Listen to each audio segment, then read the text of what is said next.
ये क्वेश्चन आपका है मैथ्स के principle of mathematical induction, that is PMI topic से related.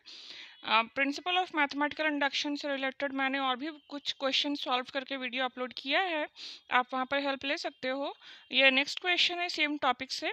Question is 1/1 × 2 + 1/2 × 3 + 1/3 × 4 so on plus 1/n × n+1 is equal to n/n+1। ठीक है, you have to prove this LHS equals to RHS for all the three mandatory steps।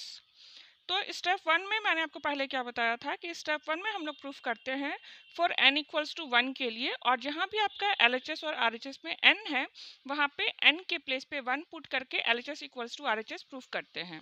सो यहाँ पे मैंने n equals to 1 लिया और LHS का जो value था n के टर्म में और RHS का जो वैल्यू था n के टर्म में, वहाँ पे 1 पुट करके LHS इक्वल्स टू RHS जब सॉल्व करेंगे तो हाफ हाफ दोनों साइड में आएगा। So LHS equals to RHS is proved for the value of n equals to 1.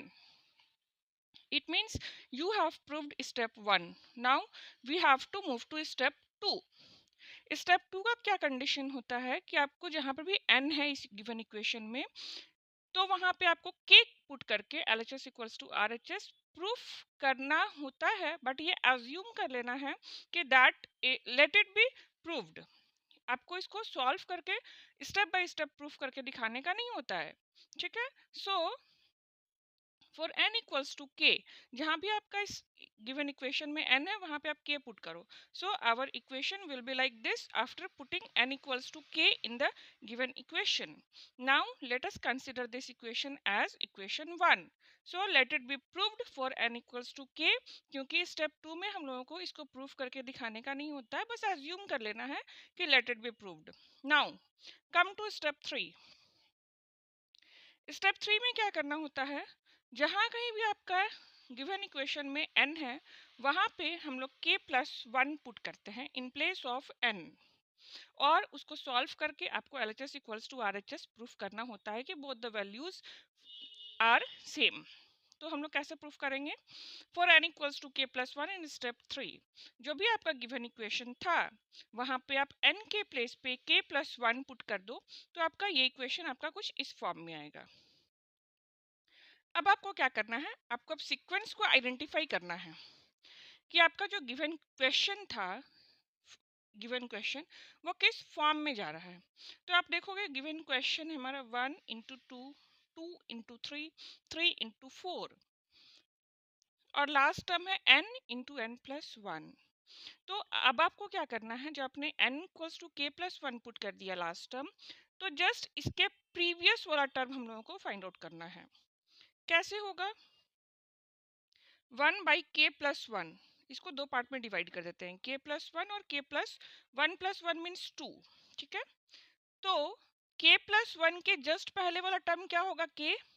ठीक है, बिकॉज k+1 -1, तो that will come as k, and k+2 जो आपका यहाँ पे ये वाला टर्म आया, तो k+2 -1 कर दो उसका प्रीवियस टर्म जानने के लिए। तो k+2 -1, so obviously it will be k+1, so this is the previous term and this is the term, this one। ठीक है, अब क्या करना है, from equation 1 we will take help to solve step 3। हम लोग देख रहे हैं कि आप इस वाले प्लेस पे 1/k × k+1, इतना पूरे प्लेस पे हम लोग k/k+1 मेंशन कर सकते हैं।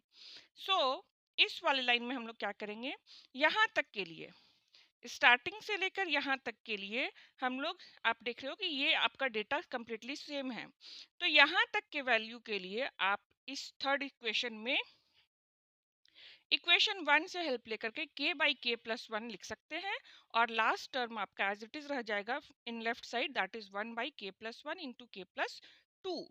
सो our equation will be k/k+1 from equation 1, and last term will be 1/k+1 × k+2। So the same thing is written here from equation 1, k/k+1, ये आपका इक्वेशन 1 से आ रहा है, और लास्ट टर्म आपका हो गया 1/k+1 × k+2, और ये चीज आपका RHS वाला टर्म सॉल्व होकर के आ रहा है। ठीक है, इधर जो आपका है वो RHS का टर्म सॉल्व होकर के आ रहा है, ये सिंगल टर्म में है, सो मैंने इसको कुछ कैलकुलेट नहीं किया, इसमें कैलकुलेशन की जरूरत नहीं है। अब आप देखोगे LHS वाले टर्म में डिनोमिनेटर में नीचे k+1 दोनों में है, तो मैंने k+1 कॉमन लिया, ऊपर में बचा ओनली k, तो मैंने यहाँ पे लिखा k और प्लस 1/k+2 यहाँ बचेगा। ठीक है, फिर 1/k+1 तो बाहर है। अब आप यहाँ पे एलसीएम लेकर के देखोगे तो आपका यहाँ पे आ जाएगा k² + 2k और ये 1 यहाँ पे मैंने कॉपी कर दिया। तो हम लोग इस k² + 2k + 1 को a² + b² + 2ab के फॉर्म में मेंशन कर सकते हैं। तो ये इसका फॉर्मूला हो गया k+1 का होल स्क्वायर के फॉर्म में है। ये k+1 को हम लोग k+1 के स्क्वायर को हम लोग k+1 इंटू k+1 भी लिख सकते हैं। सो k+1 कैंसिल आउट हो गया और हमारे पास लेफ्ट साइड में बचता है k+1 divided by k+2। So this is the value from left side and this is the value from right side. So we can see that for n equals to k+1 LHS is equals to RHS proved. So in this way you have to solve the questions for principle of mathematical induction. This is the question from NCERT 11th class. Fine. And the same question you have to solve in graduation or master's degree also while studying maths in computer science paper. So concept is completely same, only the thing is that how you practice all the questions. So for more videos you can related to this PMI topic, principle of mathematical induction, you can subscribe my channel and you can take help from there. Questions are solved in step by step manner. Thank you so much.